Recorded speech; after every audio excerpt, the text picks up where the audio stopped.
I'm 81 and I'm back with you again.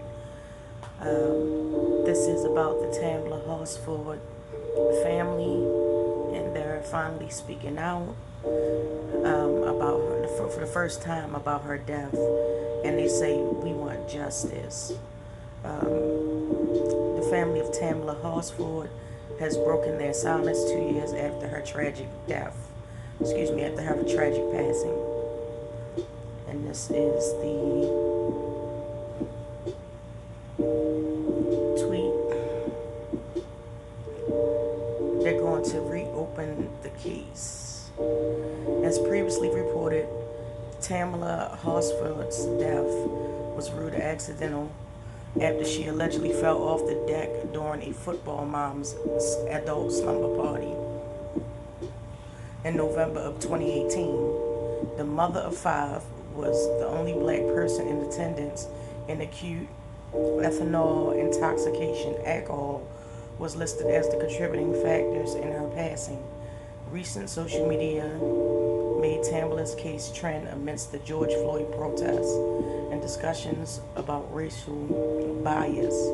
Concerned citizens said that the investigation didn't take a close enough look at the Tamla's case, and Tamla's family definitely agrees. 11 Alive reports that Tamla Horsford's sister, Somerset Jones, and mother Elizabeth Potts are speaking out as they seek answers. According to Summer, it's inexplicable that her sister was so intoxicated that she fell to her death on that fateful night. The Forsyth County Sheriff's Office said that an autopsy uncovered a blood alcohol level of 23, nearly 3 times the legal limit in the Georgia, and trace of Xanax and marijuana. In the statement, they said, "Never ever have I ever seen my sister sloppy drunk or incoherent, so I doubt that she would pick a sleepover with people she was just getting to know to start behaving that way," her sister said. The attorney for Horsford's family, Ralph Ferdinand, also told 11 Live that despite repeated requests, police never provided any autopsy photos. The Georgia Bureau of Investigations countered and said that the attorney didn't pursue. Just this week, after 11 Alive story was published, the autopsy photos request was finally fulfilled.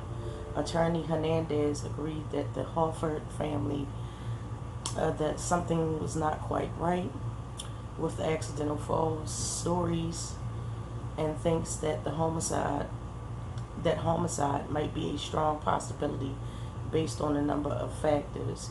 In the statement, they said the placement of the body, the multitude of injuries, what I would consider to be defensive injuries, the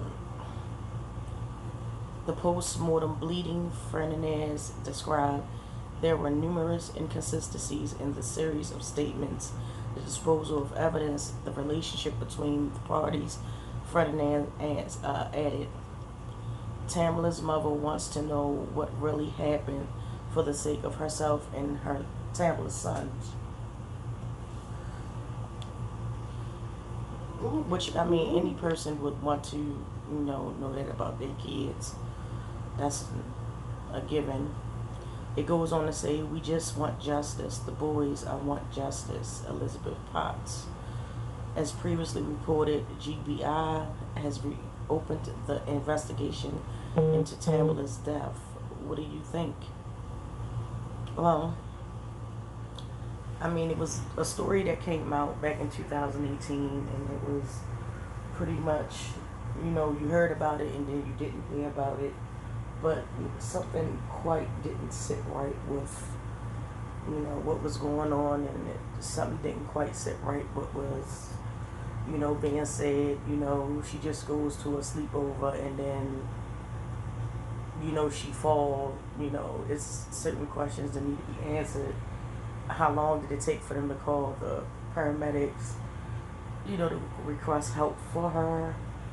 It's a number of contributing factors that may, um,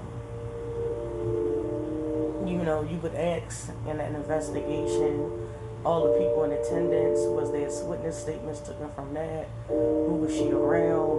What was her mood? Hopefully, the family of Tamla Horsford will see justice, and I hope that they finally get the answers and the closure that they need in the long run. With that being said, you guys, thank you for tuning in. Please drop down as always in the comments. Let me know how you feel. Give me some feedback on this. Have you heard about the case? If you live in the state where this case, took place, let me know how it affected the community. And until then, you guys, I'll talk to you later.